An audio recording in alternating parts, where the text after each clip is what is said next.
What is not nearly as dangerous as people tend to believe. My brother was a swim instructor. He loves working with kids. He's super animated and had gotten a lot of kids to talk to him when they're too shy to talk to anyone but their mom. He's been requested specifically by mothers who've said their little boy needed someone to be a positive male influence, since the boy didn't have a father and too many women raising him. He's this big teddy bear that brings out the best in children. I still remember having to go through special training about how careful we had to be when handling children in the water, because not only is swimming a hands-on learning experience, but the children are wearing less clothing on top of it.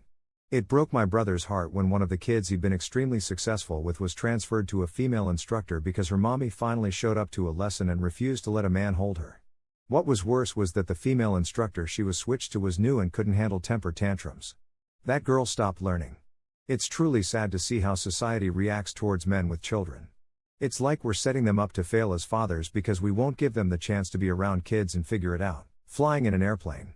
With an engine failure, as long as there's no airframe structural damage, a plane will naturally, with positive, nose-down pitch control, glide down for an emergency landing. It won't just fall out of the sky.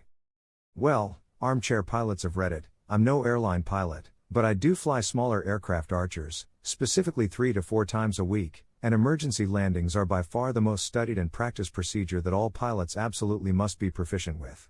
Within that procedure, a best glide speed is arguably the most important element, and I'm still under the impression that larger, more aerodynamic craft have greater glide ratios, but apparently some of you disagree. Hey guys, much like you, I love reading people's stories on Ask Reddit. Unfortunately, there's a lot of weird middle school level, just thought experiment type hypotheticals like nice try Baskin Robbins. I don't find this compelling, so that's why I've made it my mission to trawl and crawl through Ask Reddit and find the very best content and put it in your ears. That's why I'm begging you, like and subscribe. If there's anything I can do to help you out, give you the kind of content that you crave to help you get through your workday, let me know in a comment. But please like and subscribe. Hackers. You work minimum wage and have no credit cards or savings. No one wants to hack you and steal your photos like the celebs at the one event a few years back. Edit for clarity, scams and phishing aside, the chances of being targeted by hackers are low.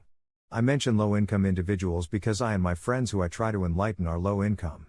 It honestly applies to middle income as well. This is what really pisses me off. The media has to report on all these non-existent or unbelievably improbable dangers, and people it eat up like absolute fact. This also leads to another huge pet peeve of mine, and that is parents that bitch about how their kid is never playing outside or how they always want to be gaming or something, but won't let 12-year-old Timmy out of their sight or out past 6 o'clock because of how dangerous their wealthy suburban neighborhood is. This is kind of a pointless rant, but... And oh my god, I honestly can't believe the headlines media uses for this shit. And now with all these concerned moms running blogs for other gullible concerned helicopter parents, it gets worse and worse. They create all these clickbait dangers that they came up with out of the blue. My Facebook is flooded with my parents sharing 13 shocking reasons why avocados will literally cure cancer, and be warned. If you've had a bagel in the past 17 weeks, you may have contracted helioglaucomic mitochondria dangerous guritis. I swam with sharks numerous times. It really depends on the shark. Nurse sharks may. Bull sharks are vicious sons of bitches. But generally they're not any more dangerous than any of the large predatory animal, and funny enough are significantly less dangerous than hippos. Childhood. Back off people, let your kid skin some knees, maybe even lose a tooth or two. Even broken bones heal. After reading some comments, I've been reminded that not everyone heals well and it's not always cheap. I'm not advocating not keeping kids safe. Just don't go overboard. Germs in general. The health benefit of washing your hands after every meal and using hand sanitizer anytime you touch a shopping cart and throwing away food because it's past the expiration date is probably still less than the health benefit of just chilling the fuck out about it a little bit. Then you say, "Pish, I was messing with you. You never had MSG at my house." She'll be like, "Oh, come to think of it, it's probably nothing." Then you'll pull this again, "Pish, there were MSG, in fact we're breathing it in this very minute." She's gonna go OMG. And cover her mouth. You again go, "Pish. Just tested you again." Do this over and over till she goes insane. My fear of flying isn't rational, and I think most people are aware of the statistics. There is just something inside me that has a really difficult time handling this idea of shooting up into the sky in a metal tube. I sweat, I breathe super fast and my stomach feels like someone is wrenching it like a dishcloth. I know it's safe and I think 99% of people that are scared to fly know it's safe. It's a phobia more than anything. Mine has only gotten worse with age and I actually fly very regularly.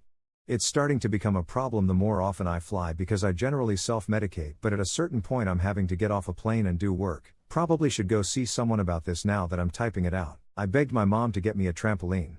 We used it almost every day for about 3 years straight. I only had to go to the hospital once. Only one of my friends got a serious concussion and a chipped tooth. And just my cousin broke his leg in half. But that's a part of growing up. Hey guys, do you ever have a problem getting to sleep at night? Well, I've got the magic pill to cure your insomnia. Much like you, I used to twist and turn all night.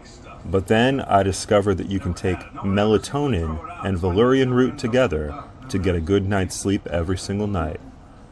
I've been taking it every night for years and years. I've been taking Valerian and melatonin, and this is my life hack to get a good night's sleep and vivid dreams every night. So be sure to click my affiliate links, and I will give you the gift of a good night's sleep. Continues, trying to act natural. All in all, I have come to the conclusion that GMOs are bad for the human race because of their ability to provide an abundance of food. Wait, what? Their history of providing added nutritional value. FFS mom. And lastly, GMOs are more often than not safer to eat than conventional or organic foods. Any questions? Yeah, so you say that they're safe to eat. Thanks for the time, Professor. That's all I have for today. So many problems in this country, USA, are because the news is reported by for-profit companies that need to attract viewers over competitors to stay in business. Local news found out years and years ago that sensationalism sells more than sober reporting of facts. Daylight kidnappings by strangers is a crime so rare that it is almost non-existent. When a child is kidnapped or abused, it is almost always someone who knows the child or the parents who does it. But when it does happen, it's a huge story. With cell phones and crime rates at multi-decade lows, it's way safer for kids to be out alone than it was in the 70s or 80s, but modern parents live in fear. God, I've been trying to explain that for years. Weren't you worried about you or your son being murdered? No. I lived on Milwaukee and Fullerton. I was more worried about a hipster dumping his coffee on me because he was too busy riding his fixie to hold it straight. Here's an interesting test. Tell her. Then she might retroactively look back and say, oh wait. I did feel a little weird after eating at your house. Or she'll be reasonable and change her views. My mom tried to retroactively say that she felt odd after eating it at my house. Some people have trouble accepting when they are wrong. Sharks are actually quite tame to humans. They tend to not like how we taste, and for the most part our body fat isn't to their liking. They like fatty seals. That's why most deaths are due to shark bites and not shark it just grabbed him and dragged him down and ate him like how they eat their actual prey.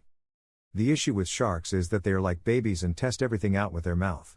Unlike babies, their mouths are filled with rows of razor-sharp teeth with jaws designed to bait through thick hide and flesh.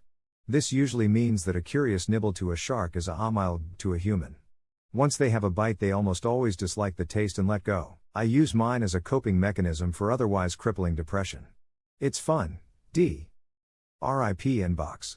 The games I use vary from Fallout series, Red Dead Redemption, COD, Assassin's Creed, anything I can get my hands on. I live through these characters and it makes my life seem a lot less shitty.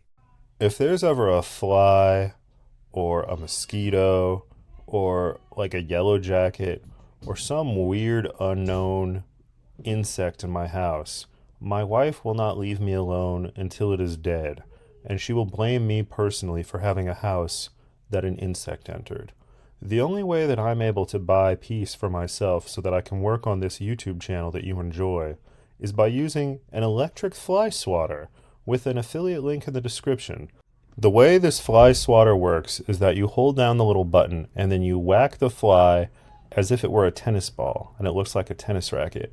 And what the electricity does is it stuns the insect or kills it so that you can clean it up easily. And the fact that it's a tennis racket gives you a much better chance of actually hitting the insect. And I found it invaluable, and I hope that you will decide to also use it in your home. And, if you're like a teenage boy, you can also whack other teenage boys with it. We used to do that in the Boy Scouts.